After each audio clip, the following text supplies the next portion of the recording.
Actually, that $1 million question. You probably already got the notice that I'm going to share with you the importance of doing policy research. And why do we have to do policy research? Why do we have to be interested in politics in the first place? So I guess today, with all the parents in the back, students in front, I would like to try to answer the fundamental question as to why am I here today and why you're here today. Okay, so for me, why I am here today is not only because I am an elected official and I've been serving in public service for over 10 years. I remember when I started to run for Fremont Unified School District Board in 2012. That was the time I decided to devote my spare time to the public. Why spare time? Just like your parents in the back, I have a full-time job. I have to raise the family, save money for my children's tuition, just like your parents. And it turns out that the tuition was not cheap. My son eventually went to Yale University and did double major in music and biology. He was a pre-med student. And my daughter went to Rhode Island School of Design as an art student. So as you can see, it is a reality that for us parents, especially Chinese parents, we want to make sure you have the highest quality of education, go to your dream schools. By the way, Yale and University are the dream schools of my kids. And I'm very proud that as a father, I did work hard sometimes for multiple jobs to make sure that they get enough support.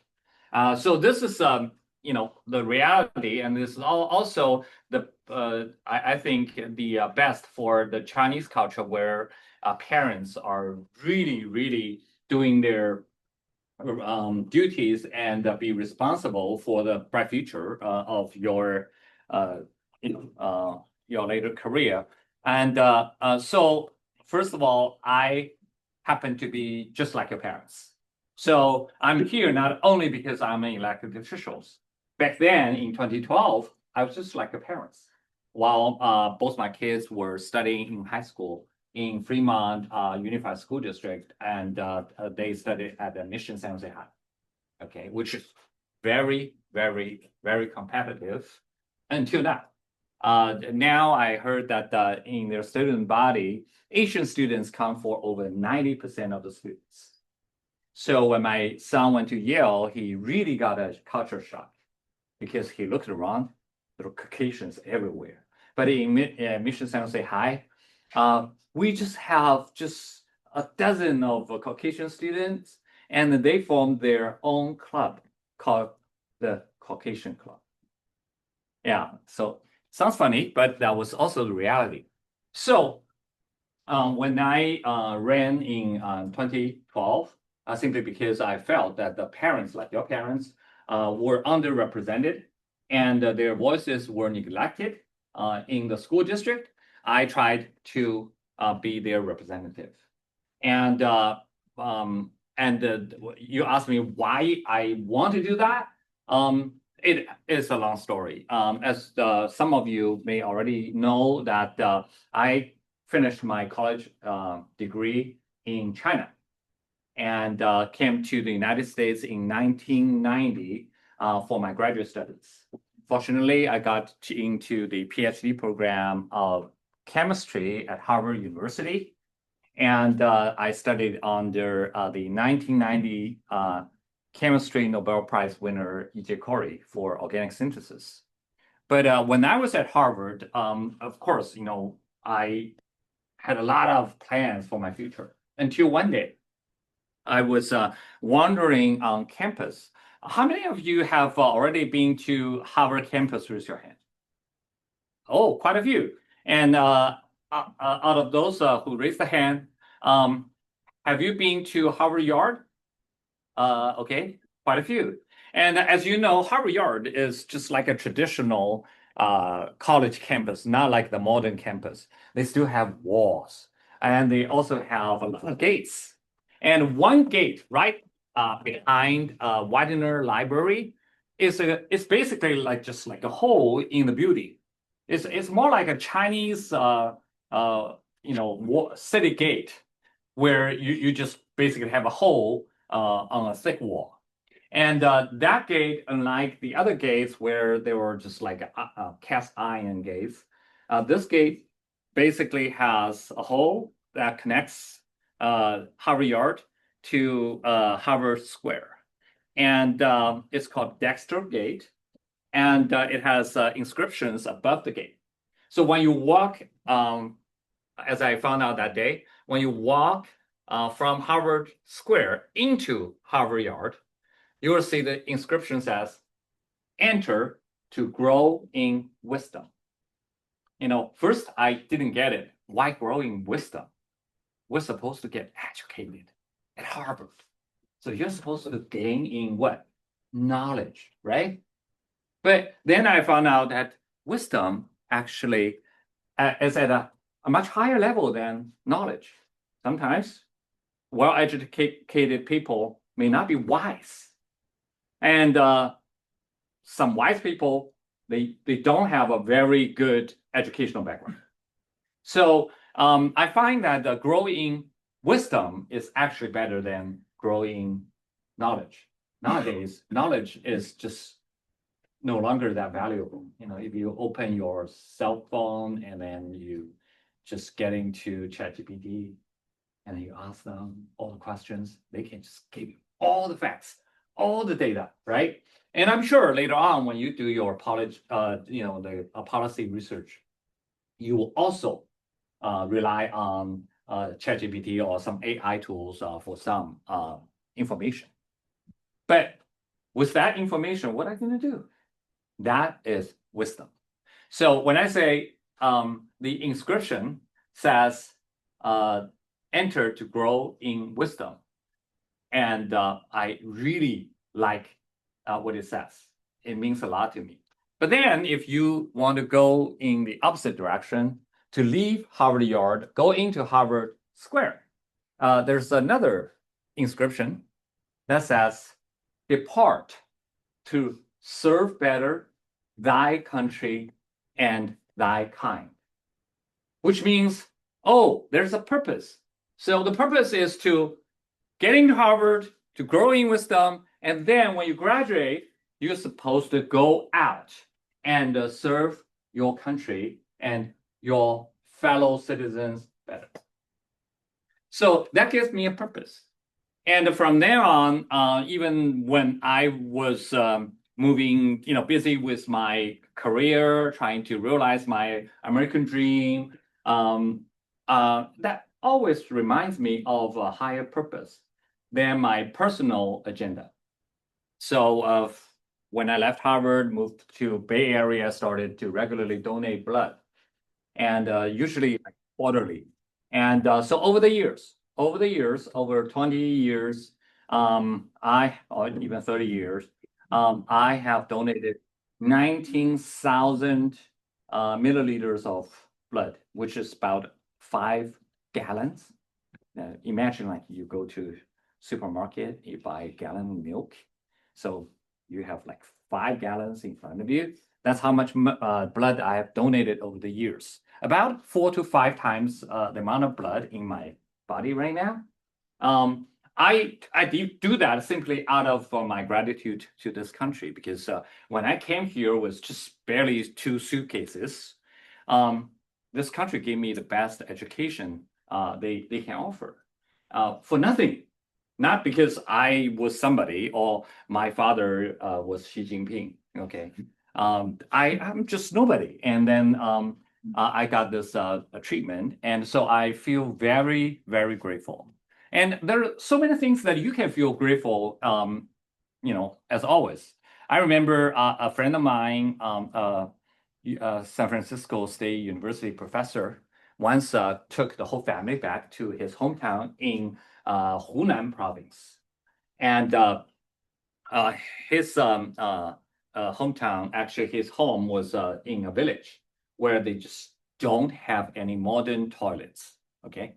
So basically you just do a business, above a hole, basically. So he has two sons. And his older son, who is in his late 30s and is a lawyer, very successful lawyer.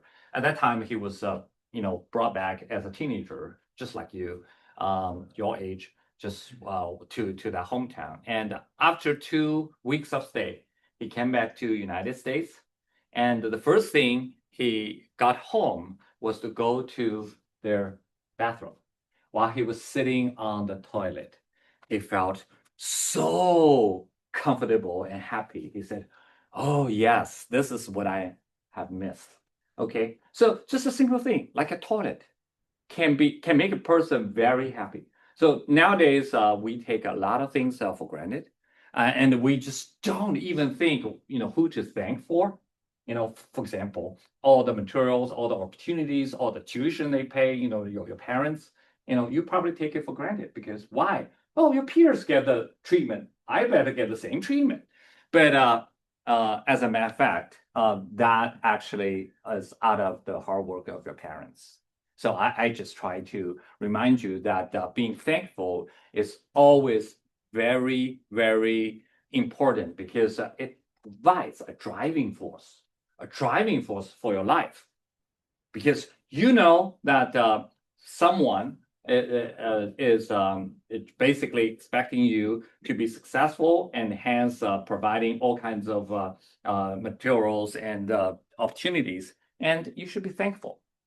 And secondly, out of gratitude to this country, I started to think, okay, with all the talents and skills that I'm blessed with, for example, I'm a life scientist, and I tend to approach problems with evidence-driven, data-driven approach, and try to find out, okay, whether a hypothesis is correct by running some experiments and then collecting data.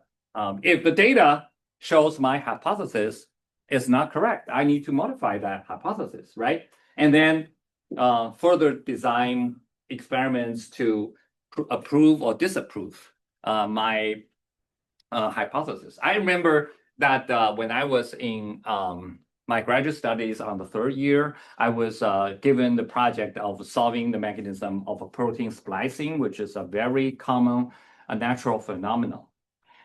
For those who take AP biology, you probably know there's RNA splicing. And I'm working on the protein splicing. And at that time, of course, no one knows the mechanism. No one at Harvard, no one at any other schools. And at that time, I came up with a hypothesis, step by step. And meanwhile, a well-established UC Berkeley chemistry professor came up with his hypothesis. So with his reputation, his track record, and his published literature, people tend to think he's right because he's a leader in our field.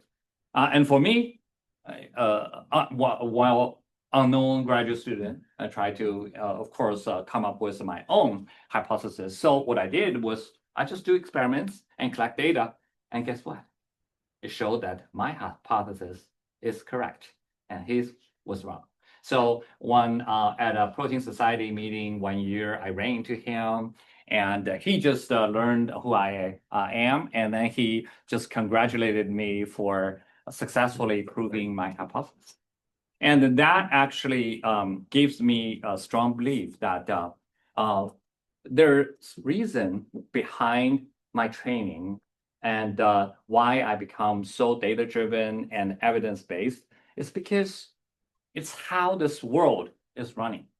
And unfortunately, not everyone has this training and skills. For example, in California, as you can see in Sacramento, there are so many politicians that have never, ever written a line of code, never worked in a lab, never opened their own business. but they came up with so many laws and policies that are non-commonsensical. They might mean good, but the result is really bad.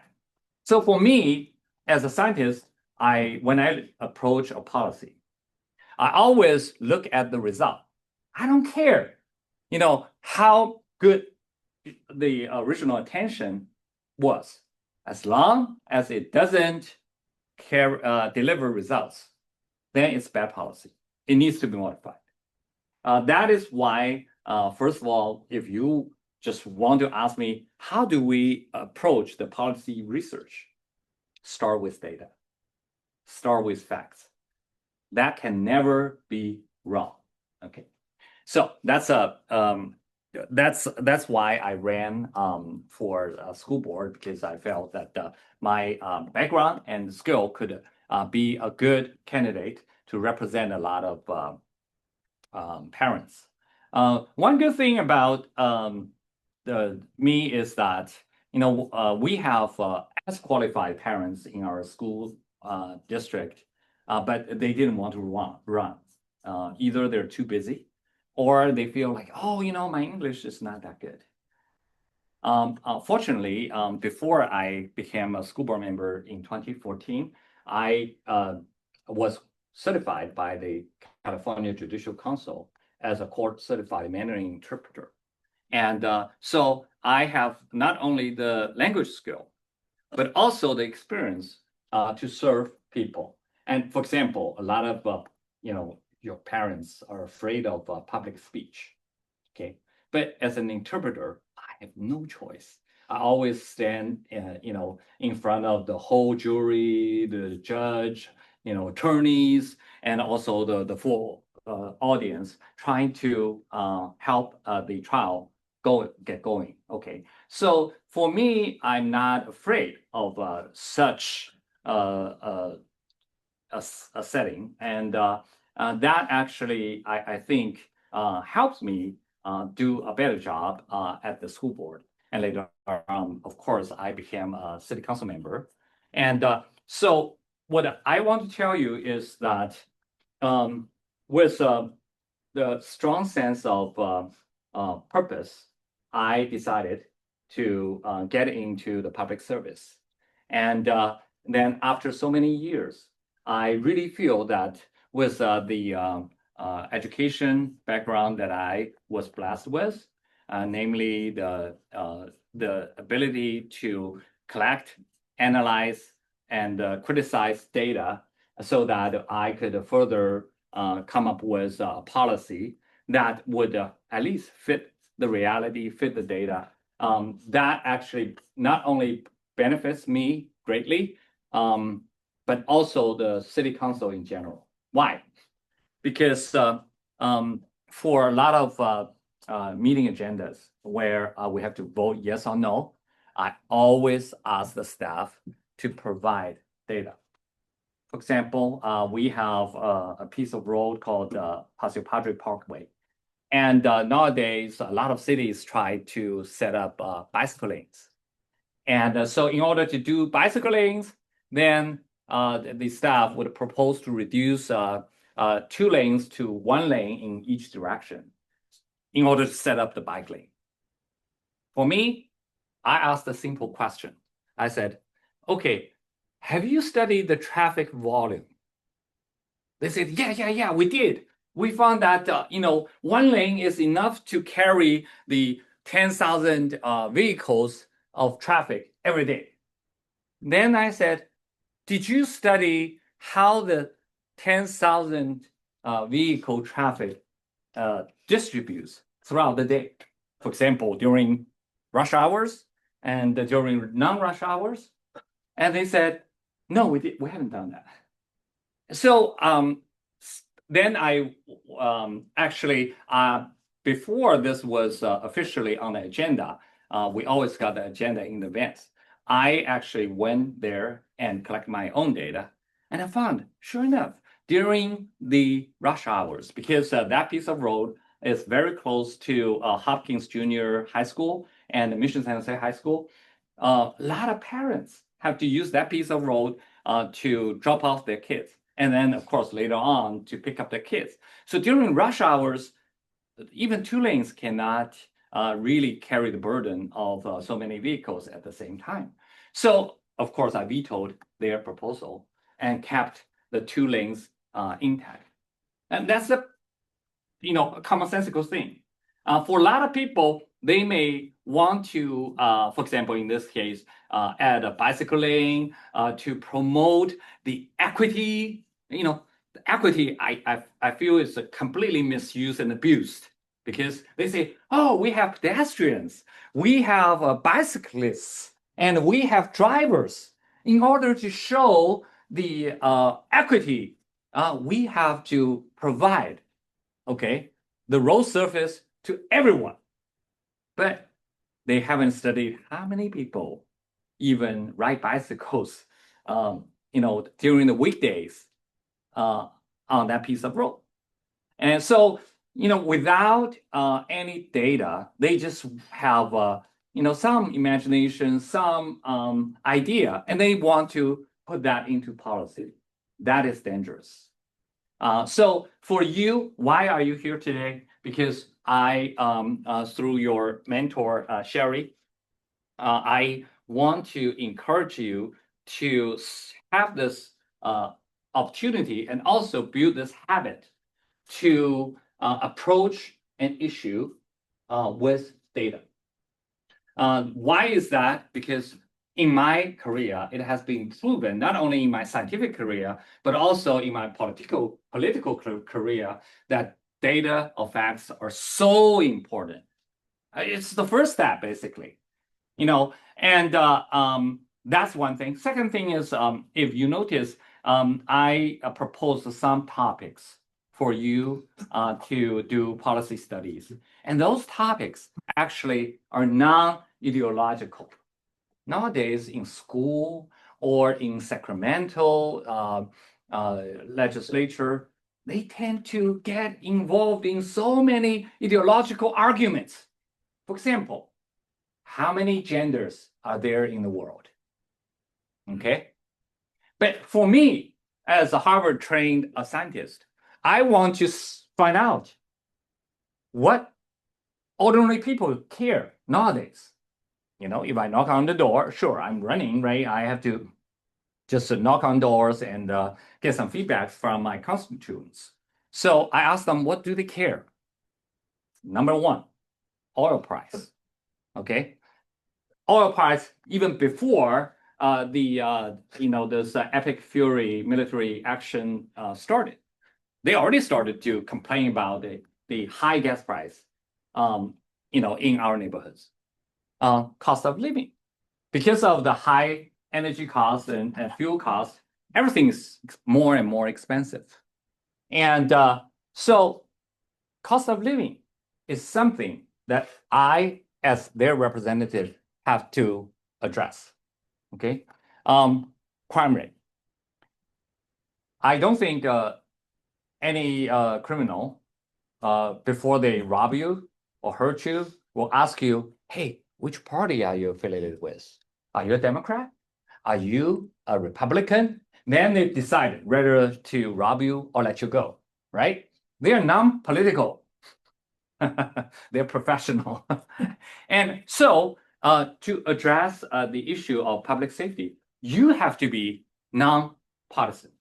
You have to look at not only the current crime rate, and then try to find the pattern, the trend, and then figure out what the reason is.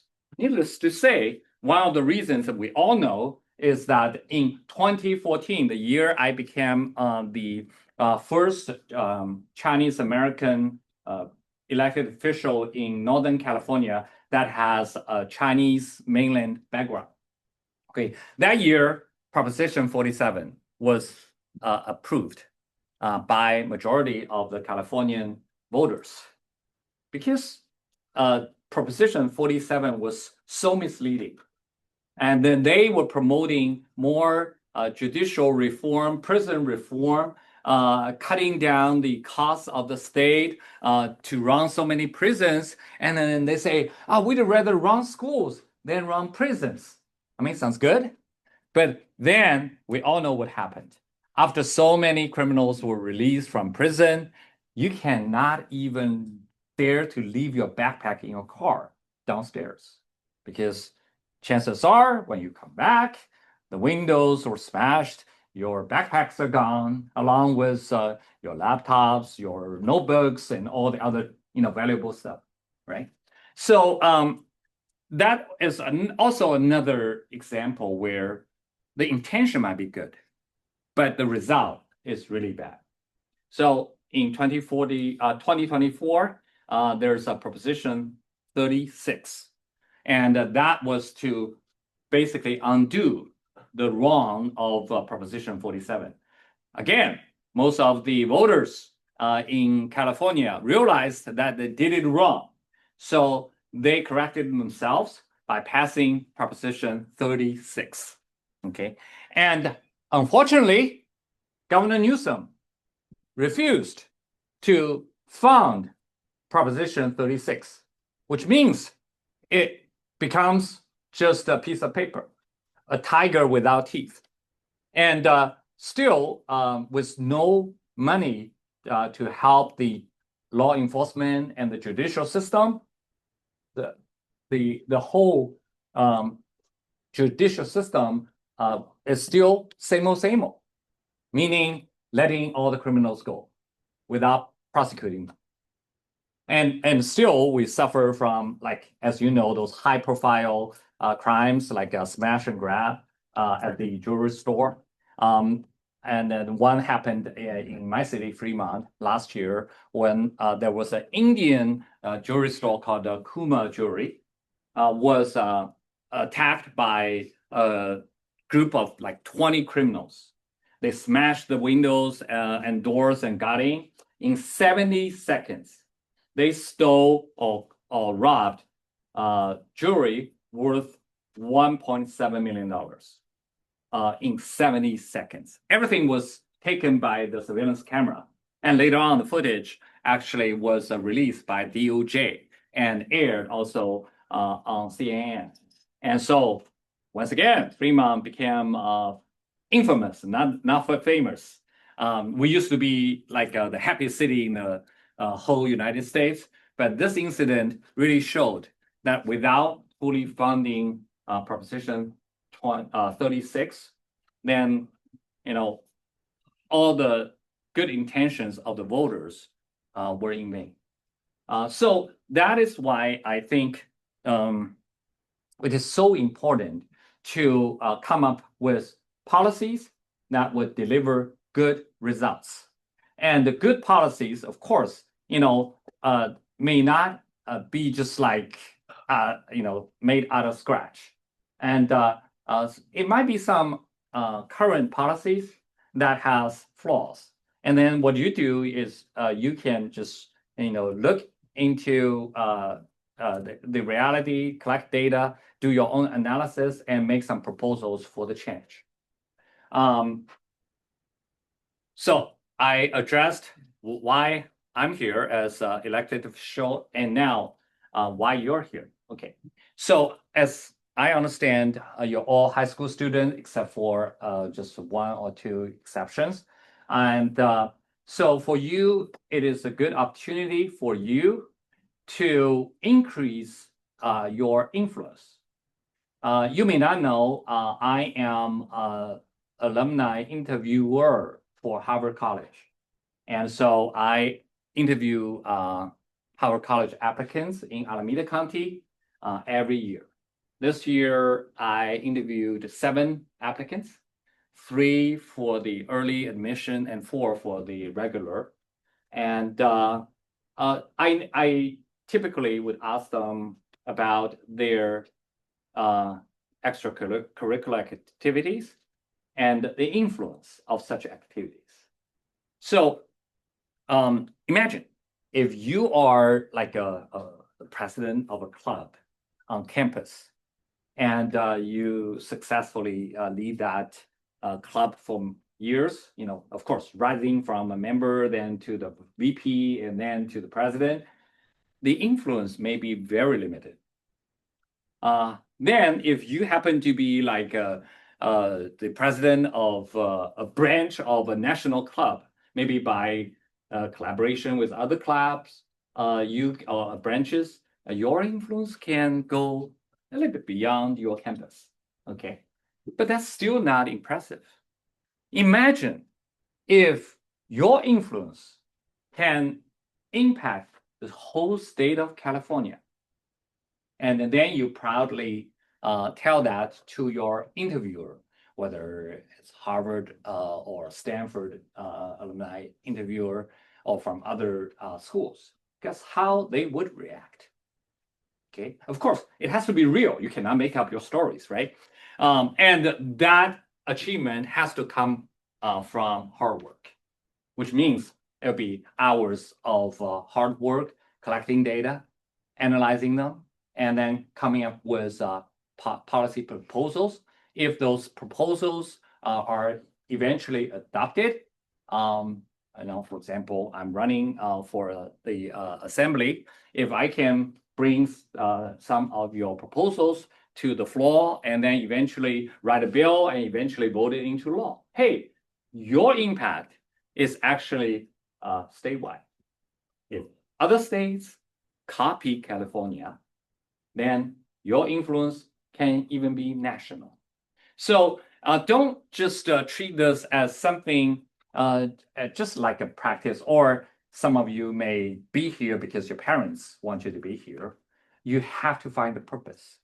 You have to find the purpose, which is not to make your application impressive. Okay. I've interviewed so many people. I can tell a person who comes up with a well-scripted response during the interview from someone who's sincere and who is telling me just about his or her extracurricular contributions to the community. I can tell the difference, and I believe my fellow interviewers can also tell that. In order for you to well represent you, for example, if you want to talk about the policy research that you will be doing, you might have to tell the interviewer why you do that. You cannot just say, hey, I want my application to look better. Well, that's a given, but that's not good enough. For me, as I said, I donated blood without expecting any patient or any doctor to even write me a thank you note. And I don't even care how many lives I've saved after so many years of blood donation. I only have a heart to serve. Likewise, I want you, before you do this policy research, to have the right mindset. It's just to serve. Even before you graduate from Harvard, and then just follow the instruction, depart to serve better thy country and that kind. You start to serve now your fellow Californians by just doing this policy research. And so you ask yourself, do you or do you not have the heart to serve others? Okay. And if you don't right now, you better hurry. You better try to find out the reason why you need to serve others. Okay, I believe I just came from another event, which is the Indian celebration of their New Year, and it's organized by an organization called Nair Society, and they showed the slides that they have been serving the community by providing food services to the poor, by tutoring services to the underprivileged students, and so on. They show a spirit to serve others. And I also can tell you that as a member of the Asian American community, you already have that in your blood. Why? Because in Alameda County, I can give you this data with confidence. in Alameda County. We all know if you drive to Oakland, to Berkeley, even some part of Fremont, you'll see all those encampments of homeless people, okay? And you also see people living on the street, right? And of all the homeless people in Alameda County, guess what's the percentage of Asian American homeless people in Alameda? Give me a number. Anyone? 5. 5? Anyone else? 8? Anyone else? 1. Okay, you won. Actually, the percentage is 2%. Okay, and why? Because we have a strong sense of community in our culture. We tend to help our friends, relatives before we would tolerate the fact that they are homeless, right? We would open up our couch in the living room or do some help to help our community members, and that's called service. Okay, and so you already have that in your blood, in your culture, and your parents, I believe, they all support you when you want to spend some time to serve others. Okay, so our world is no longer about all the individuals. Okay, you look at each other. I hope you don't look at each other as your future competitors. Say, I want to apply to Harvard, and probably you want to apply too. So we're competitors. No, actually, to tell you the truth, when my son was visiting campus at Yale, and one thing that really impressed him was the information that at Yale, they encourage group efforts instead of individual performance. Okay, and that's exactly what my son would prefer. So he eventually chose Yale over Harvard. Okay, so nowadays in a society, in my industry, for example, the biopharmaceutical, biotech industry, there's no way you can excel and succeed individually. Maybe in IT industry, you can, with a laptop, you can just spare yourself, and typing on the keyboard, maybe you can come up with some codes, some programs that would make you famous and rich. However, in general, in this society, we're no longer individuals. We need to help each other, serve each other. And also, sometimes we also have to have the sense in terms of what is right and what is wrong. I mentioned I am a court-certified interpreter, and sometimes I get involved in some high-profile cases. If you pay attention to the news, early this year, a former Google engineer whose name is Lingwei Ding, Ding Lingwei, was charged with 44 counts of felony because he secretly, or eventually, of course, discovered by his employer and the US government, he downloaded over 10,000 pages of company secret and then tried to bring to China to duplicate the platform that Google uses for AI. And I was involved in that case as an expert witness of linguistics. But I witnessed the whole trial, and then he was found guilty.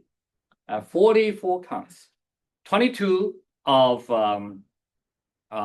basically trade secret infringement because he stole the trade secret from his former employer, and 22 counts of espionage because he planned to take all the secrets to China and use them.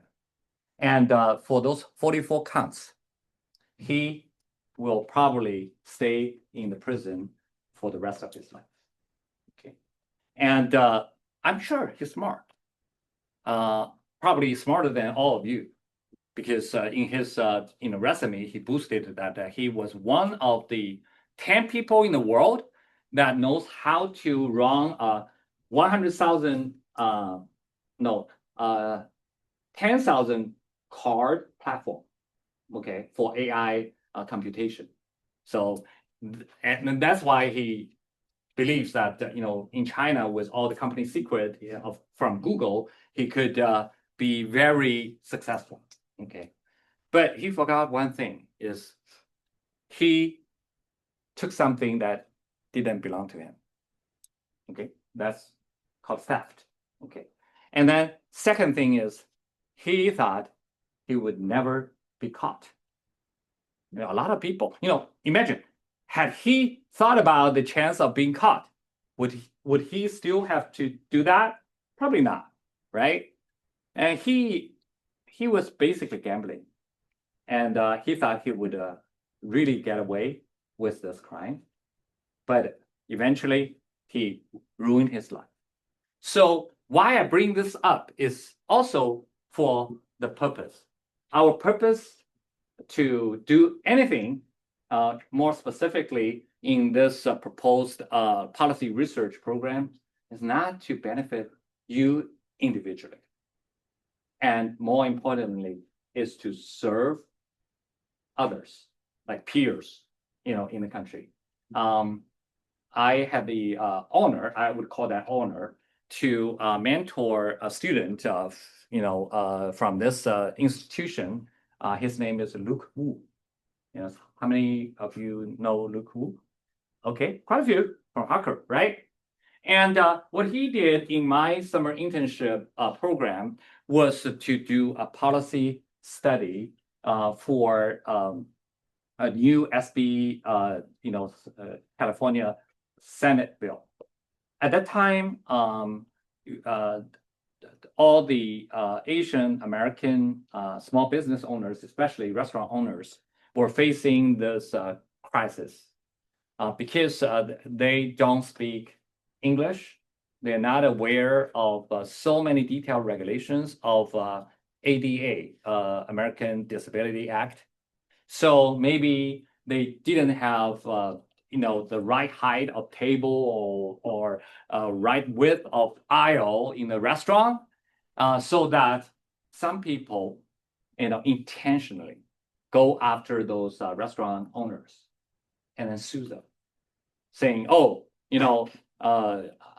you're basically making life difficult for those disabled, so we sue you."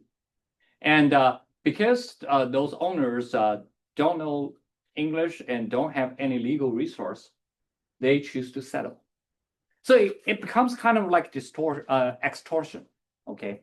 And what Luke Wu did was he did some research on the policy and also on the reality. And then he worked with a senator in California and came up with this bill that would give the Asian restaurant owners half a year to make corrections. So if they are, sued, and then within 6 months they fix all those table height issue or the aisle width issue, then they are exempt from being sued, and then the case will be dropped and they're dismissed. And guess, how much of an impact it is to the Asian community. Okay, so I'm not asking you to do the same thing, but certainly it might happen that the policy that you're doing research on could have the similar impact. All right, and of course, what drives Luke to do that partly is because his parents, boba milk tea shop, got sued. Okay, so he was also helping his parents. Okay, and you may have parents that run restaurants, but you can also help your neighbors. And for me, I think that is something that's well within your capability. If Luke Wu can do it, you all can do it. Okay, so it's not something unreasonable that I'm asking for. All you need to do is put the heart in the right place, have the heart of a servant, and serve others. Okay, question. Do you know where Luke Wu is going to college? Harvard? Yes. Yes. And so, of course, I cannot interview him, because of the conflict of interest, right? But I just want to find out, want to point out is that his success is not just accidental, okay? And I just don't want to over praise Luke, because I believe Luke is just like any one of you. So today I give you this prep talk, but Luke Wu didn't have this opportunity to receive a prep talk. For you, already why you should be doing this, and then I want to then emphasize on how you're going to do this. Okay, of course, I cannot just analyze all the proposed topics one by one. Okay, but I can use one as example. When I was knocking on doors in Milpitas and Warm Springs neighborhood in Fremont, the residents complained about one thing: the odor of landfill in a nearby island in San Jose. Okay, on windy days, hot day, they can smell strong odor from that landfill. Now, how do we solve that issue? Okay, there's a problem there. How do you solve the issue? Okay, before you try to come directly to some ideas, collect data. Okay, we know that even as of now, the city of San Jose has a well planned program to mitigate the odor. For example, on windy days or hot days, they will have the mist, okay, over the landfill to really reduce the odor. Now you have to find out, okay, for example, for the year 2025, how many days have they employed such a measure to reduce the odor? Okay, so in other words, they may have a very well-written plan. Have they put that into execution or not? The other reason that the piece of data you can collect is that in the Bay Area Air Quality District, they have this regulation called I think 1-301. It's called the nuisance regulation, which means that odor is kind of a nuisance, right? And then sometimes people complain, and then they have this regulation that you have to receive a certain number of complaints within a certain length of period, then a red flag will be raised, and then the air quality district will then look into the issue. So for you, you have to see, just do some data collection, like in the year 2025, how many complaints were sent to the regulatory agency in order for them to raise the flag, red flag, okay? If then you say, oh, actually, I'm just saying, if you find out about that number and then that number was unreasonably far away from their threshold, then you wonder whether the threshold is reasonable or not, right? Maybe the threshold is too high. People, like, if they require like 1,000 complaints for one day, then it will take like 1,000 residents to just pick up the phone and then just call that agency on the same day. Is that practical or reasonable, right? Those are the questions that you have to ask, okay? I'm just giving you some example, for the odor issue. We know that for the state of California, there's a assembly bill. I don't want to tell you the bill number. Maybe you can find out by yourself. That would ask all the counties to reduce the organic waste amount, or the percentage of organic waste in the total waste. Because after all, the odor comes out of the organic waste part. For the inorganic part, for example, the dry walls, all the construction debris, they're not giving out odor. Rather, it's just the organic part that is causing the problem. So, find out, okay, in year 2025, in this pretty much the Santa Clara County, or even in the city of San Jose and the Milpitas, like, what is the percentage of organic waste in the total waste? Is that a drop from the past or an increase? This is something that you can look into, okay? And still on the same issue, you can also look at the local regulations for new development. Because as I know, the city of Fremont, Milpitas, we all have some so-called frontline regulation that would require a certain distance between the landfill and the new residential development, right? Of course, imagine if you build your house right next to the landfill, no matter what you do, right? The odor is completely unbearable. So they have this regulation for the distance, of course, in terms of probably like miles, not yards, okay? And then you can do that research and find out, okay, what's the regulation here? And is that regulation new or old? How well is that executed? So all those can be done, within your power, sometimes with the help of AI tools. So in that case, I think it is well within your capability to do so.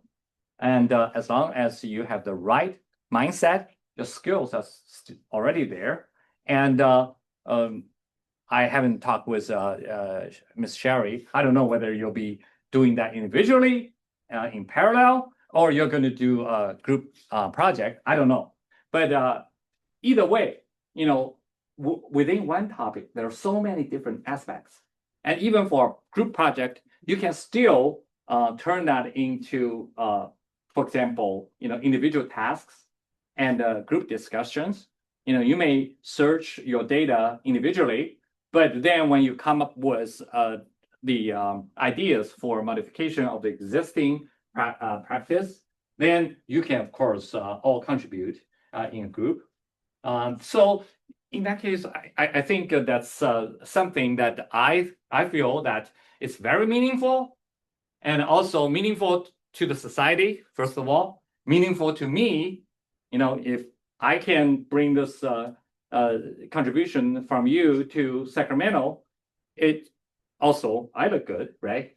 And then thirdly, it's meaningful to each one of you, and you have something to write about, to talk about when you apply to college. And I sincerely hope that this is not just a temporary task.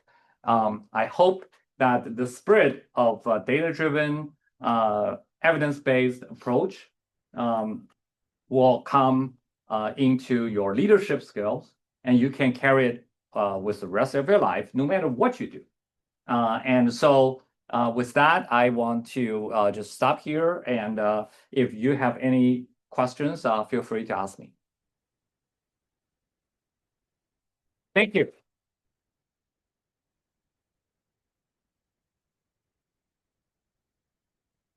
Any questions?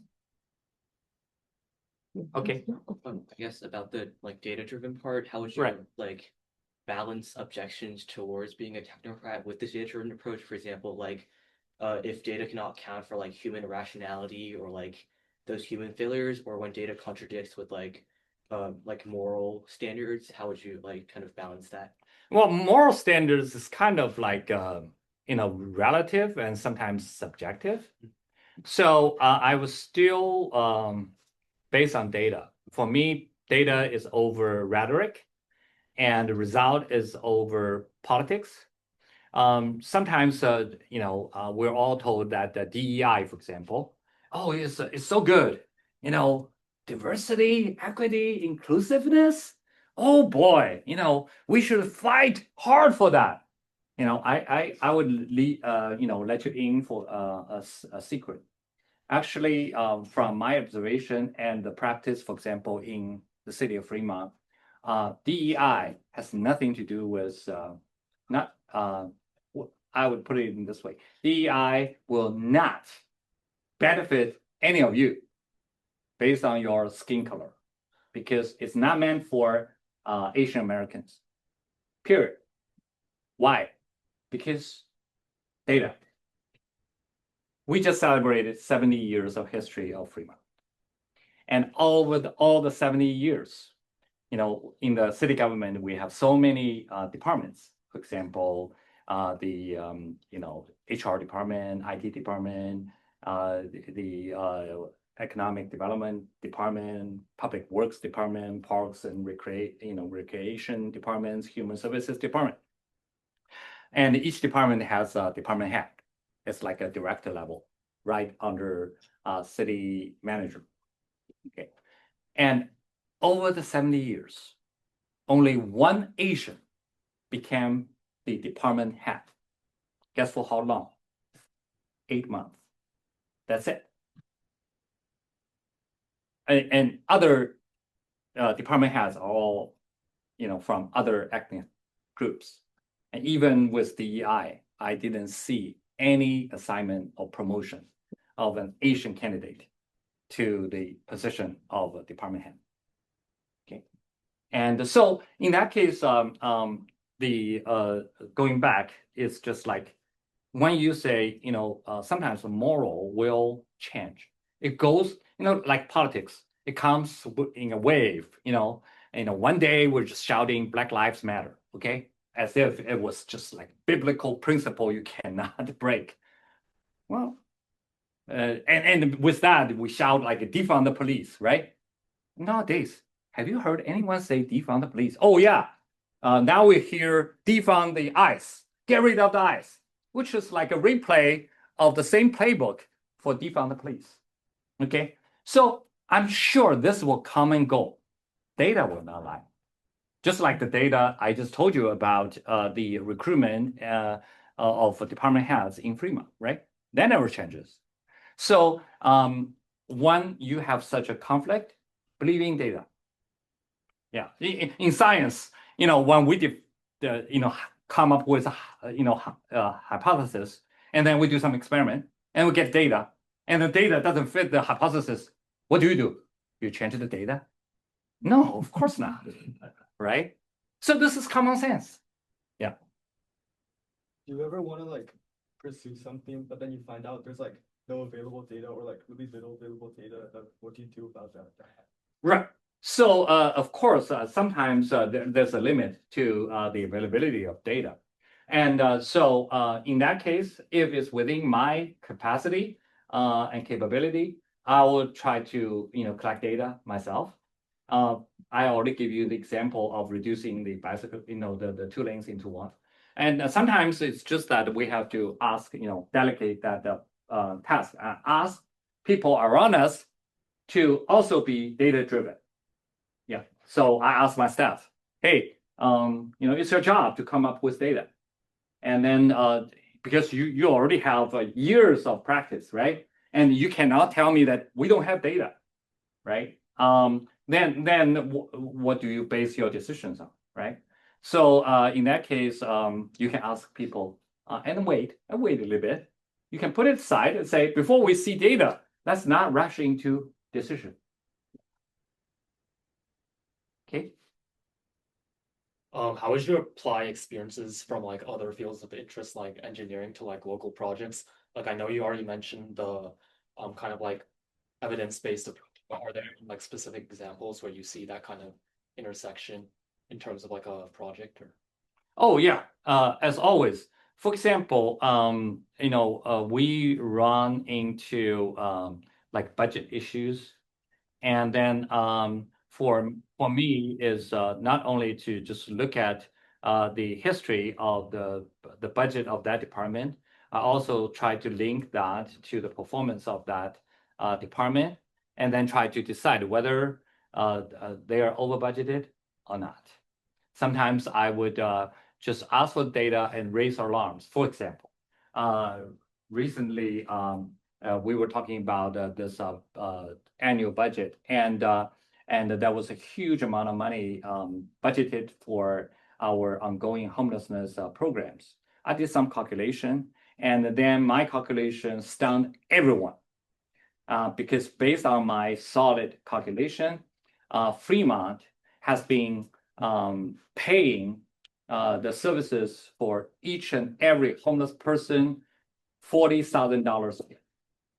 Okay, and if you just look at that amount of money, and you see, okay, even for a person, let's just say, I would pay for his rent, and say the rent is free, and here's a room, and that wouldn't even cost that much, not even half of that. So when I try to just change some abstract concepts into real numbers, people can then think about that, visualize it, and then reflect on it, and then agree with me that that is not sustainable. Yeah.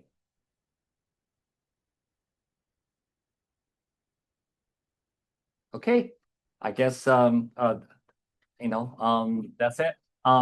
Of course, once again, I would thank Ms. Sherry for this opportunity for me to share with you and your parents about this project. And I wish everyone success. And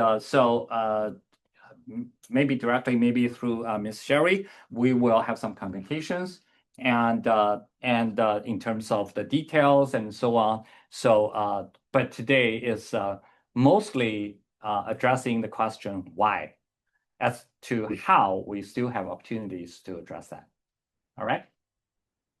On behalf of students, the parents, and Spring Light, we want to thank you for your continued spirit of giving. Thank you. Through blood and today through listening. Oh, thank you. Yeah. I know the Shao Yang for over, I think 20 years. Oh, yes. Yeah, for many years. So, and I really want to support him. So, and I welcome for parents if you want to support. For more, I think your website is. Oh, yeah. I have also some cards here. Yeah. Okay. Yeah. Cards here Yeah. and. It's completely Yeah. optional. Okay. Yeah, kind of the. No strings attached. Or check. I already prepared the check, but I didn't prepare the envelope. Oh, Okay, no problem. Okay, okay. Yes. So, yeah, this is, there's a QR code. You feel free to visit my campaign website and understand what I'm about to do for all of you. Yeah, already shared that if you register for the event, I share with students the document. Dr. Yang Shao, write email to me that he proposed the issues of research projects. Yeah, if you're really interested, you can email me. Maybe we can do individual or group. Yeah, maybe you can also direct contact to Yang Shao. Maybe we can have a leader. I know that Yang Shao every year he mentor through the APAPA for the Summer internship. Yeah. But this summer, I think if a student wants to You can still apply through APAPA. Yeah.